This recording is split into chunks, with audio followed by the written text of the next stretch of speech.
start again. It's a redskin.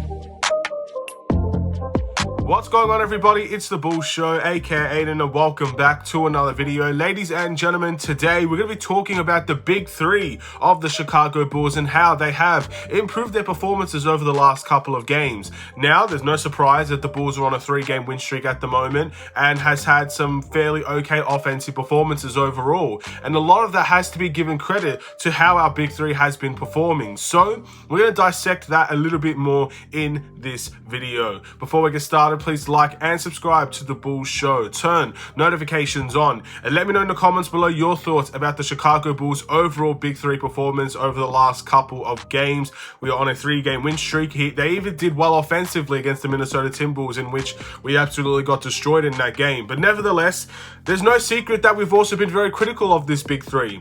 Everybody's been critical of DeMar. Everybody's been very critical of Zach LaVine since he's got his max contract. I think Vucevic not many people have been very critical of Vucevic in many ways, because a lot of people can identify a lot of the problems are not necessarily of his doing. But for the most part, Vucevic has been a guy that has struggled offensively as well. All three of these guys in one way, form or fashion has been very disappointing at some point this season. I remember a video specifically when I was talking about all the things that are wrong with the Chicago Bulls. It's a 27-minute long video. That's the amount of problems that we have. 27 minutes worth of a video. That is a lot of problems. And one of those problems were, how many times have you seen the big three score 20 plus points this season? And how many of those games have we actually won as well? And there wasn't that many games to look at, ladies and gentlemen. This season, the big three did not necessarily drop that amount of points. They didn't drop 20 points altogether for a variety of games. However, what's been so pleasing to see about this big three recently is that in the last 4 games for the Chicago Bulls, the big three has dropped 20 points consecutively with each other. They're playing more as a team and they're all participating like they're on the same team as well, which is extremely positive to see. And it's something I hope we can continue to build off of. And there's no secret why we've won 3 of our last 4 games. Granted, the game against Minnesota, we obviously saw the big three score 20 plus points. Our offense was never the issue. We scored 126 points that game. The big problem was our defense was disastrous and we conceded 150 points that night. That was the big thing as to why we lost that game. But when you move into the game against the Atlanta Hawks, the game against Miami, the game against the Knicks, all 3 of these games, we have seen the Bulls big three score 20 plus points every single night.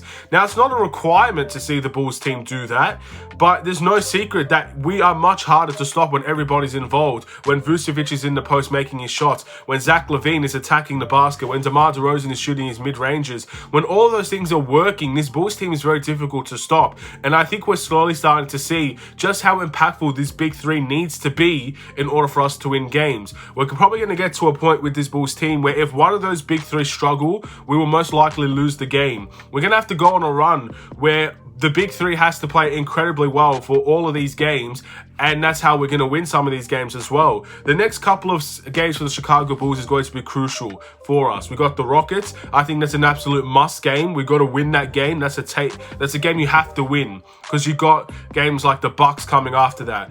You got Detroit as well. That's a winnable game. You got to take that one. You got 2 games against the Cavs. You got Philly soon. You got Brooklyn soon. Extremely difficult tests ahead of us. So we've got to take every game we can get at the moment. And if we can see the big three play like this against some of the best competition in the NBA, then again, it's gonna result in a lot of wins. Not many teams can stop a team that has 3+ players scoring 20+ a game. And how many teams are going to be able to stop that? So if we can continue our defensive work, which also has been a much improved thing for the Chicago Bulls, which I'll get to a little bit later, we can improve our defensive work and we can continue to see this team score very highly and efficiently as a team, we will be able to win a lot more games. And that starts with the big three, and the big three seems to be finding their way together. They've been playing well together for the most part. They're finding Vucevic in the post a lot more. They're using Vucevic a lot in pick and pops and pick and rolls these days.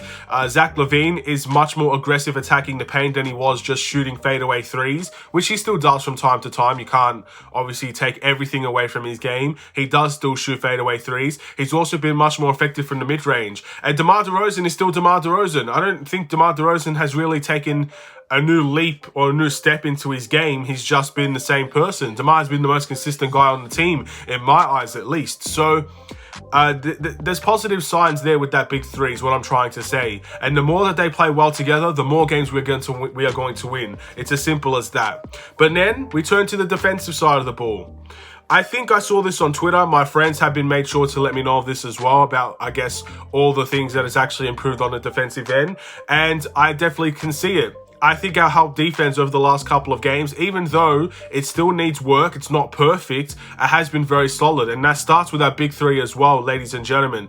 Zach LaVine was criticized and was attacked by this Bulls team for his defensive for his liability on defense, how he constantly sleeps on defense. His help defense and his rotations have been poor, and he's been caught out multiple times. And I think Zach LaVine was a very big reason why that team in the Minnesota Timberwolves dropped 150 points on us. But since that call out, he's been much more improved on the defensive end. The thing I have with this is how long will this last for? How sustainable will this performance by Zach LaVine on the defensive end continue to go for? Because Zach LaVine needs to play like this every single game defensively. He needs to be on his rotations. He needs to be a guy that understands the offense and tries to, I guess, predict things a little bit more. He needs to be able to help. He's athletic enough to help, but then go out to the corner as well. His on-ball defense for me has not been the biggest problem this year.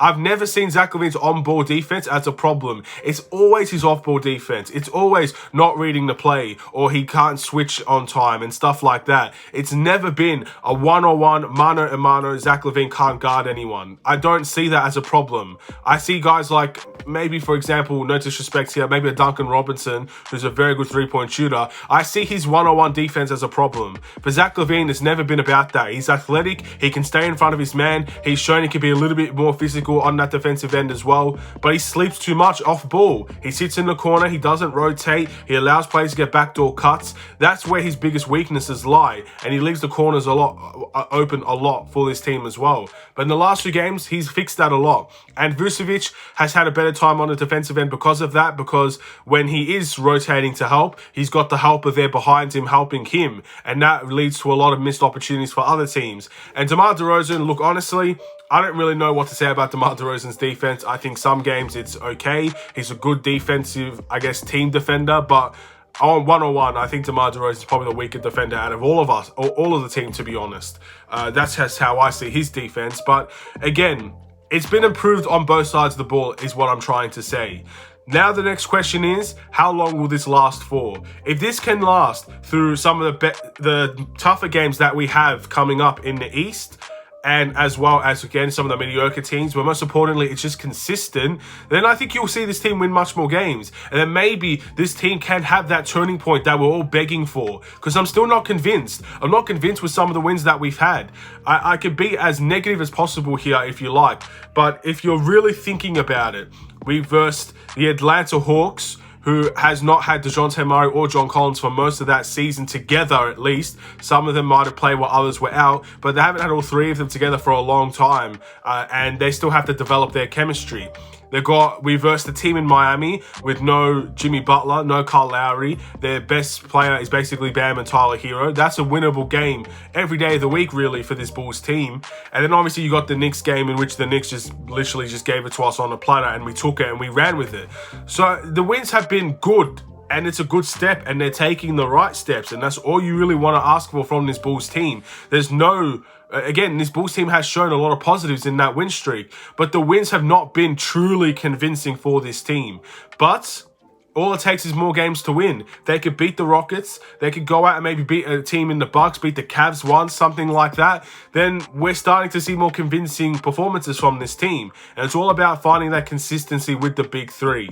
And that's why I'm giving them their credit for this three-game win streak. Hopefully it could be more than a three-game win streak, and hopefully they can play together and play better together every single game going forward. That's what we're going to need. It starts with them. They are the best players on this team, and they have to play like they're the best players on this team. If they want to be the leaders, they have to play like they're the leaders of this team. They're going to have to carry us some nights. It can't be relying on the bench to save us every single game, which for the start of the season is exactly what we did. We were waiting for this bench to save this team. That can't happen on an 82-game season. Your starters have to get involved. And I know, for example, Ayo and Patrick Williams, who are back in the starting lineup essentially because of injuries, those guys are going to have to step up, no doubts about it. Guys off the bench will have to step up as well. Everybody does need a step up. But all things considered, it starts with the big three, and they've been delivering over the last 3 games. 4 games technically with the offensive end, but defensively we were shocking in that game against the Timberwolves. So let's see if we can keep it up. And again, let's not play down to our opponent's level with our next game being against the Rockets. They're a young team. They're an inexperienced team. They're a team that's going to run. They're going to play hard. We know that about these young teams. But we have the advantage in experience, and we do have the better quality of players. So let's play like that. And let's not make sure we play down to the opponent's level. But again, with this Bulls team, I feel like we are going to compete in a lot of close games, no matter who the opposition is. Whether it's opposition that's considered better than us, or oppositions that maybe are tanking, it will be a close game. There's not many teams that we've just blown out of the water this season. Dallas is the only one that comes to mind. I can't think of many other teams that we've actually just destroyed and dismantled. So I see this game against the Rockets being close, but we've got to pick up a win there as well. Anyway, we're getting ahead of ourselves. Thank you for watching. Please like and subscribe if you're new. Happy holidays, ladies and gentlemen. Hopefully you enjoyed the video. I definitely enjoyed making it. It feels good to talk about some of our players in a positive light again. We've got a Bulls Weekly coming up tomorrow, and then obviously we've got the game against the Houston Rockets in a couple of hours after that video. So I'm looking forward to it. Again, when you're winning, things are just happier. Things are just positive. You feel in a better mood. And I feel excited to watch this next game against the Rockets. Excitement is a word I haven't really said about this Bulls team recently. And again, I still don't believe this team can turn it around completely. And I 100% can acknowledge that. And I know a lot of people will feel the same way about that, judging by the comments. But there's no reason not to feel happy when the Bulls are winning. That's all we really want in life, especially if you're a basketball fan. You want your team to win basketball games. Yes, it might be better off if we blow everything up, which I don't think will happen. Yes, we still might need trades, and I hope AK can get that done. But until then, I want to see this Bulls team win some games. So let's see if we can. All that being said, have a wonderful and safe day. Stay safe, stay healthy, stay tuned for more. Take care, and peace.